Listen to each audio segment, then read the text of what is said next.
कुठे आहे बघतो बैल। नमस्कार मंडळी, तर मी आली आहे रानामध्ये। मामीसोबत गुरं चरायला लावली होती रानामध्ये, ती घरी परत आणण्यासाठी। दुपार झाली होती तरी घरी गुरं परत आली नव्हती, म्हणून आम्ही त्यांना शोधायला रानात आलो होतो। तर गुरं चरत चरत ना खूप वरती जाऊन पोचली होती, त्यामुळे आम्हाला ना हे असं झाडाझुडपातून वाट काढत काढत गुरांना शोधायला लागलं। तर मस्त वुमन वर्सेस वाईल्डच झालं माझं जंगलामध्ये येऊन, कारण खूप काटे कुटे आणि झाडं झुडपं खूप होती। तर त्याच्यातून अशी वाट काढत काढत पुढे आलो आणि पुढे आल्यावरती फायनली आम्हाला गुरं दिसली।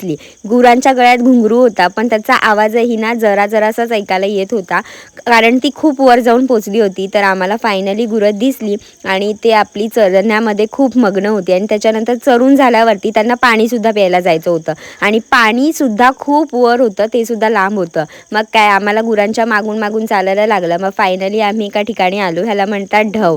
तर ढवावरती हे पाणी होतं, तिकडे ही गुरं पाणी प्यायली। आता हिवाळा जो आहे ना, तो हळूहळू संपत सुद्धा यायला लागला, त्याच्यामुळे पाण्याचं जे प्रमाण आहे ना ते सुद्धा कमी व्हायला लागलंय। त्यामुळे खूप कमी ठिकाणी पाणी जे आहे ना, पाण्याचे डबके ते असे आहेत, तर तिकडे येऊन गुरं पाणी पितात। तर गुरं पाणी पिऊन झाल्यावरती आम्ही थेट त्यांना घरी आणली। तर आम्हाला ही 3 जी गुरं आहेत ना, ती मेन गुरं, बदमाश गुरं, ज्यांना आम्हाला घरी आणायचं होतं, कारण बाकीची जी गुरं आहेत ना ती स्वतःहूनच घरी येतात। तर गुरांना घरी आणता आणता मी थोडी लाकडं सुद्धा आणली। तर आत्तासाठी बाय।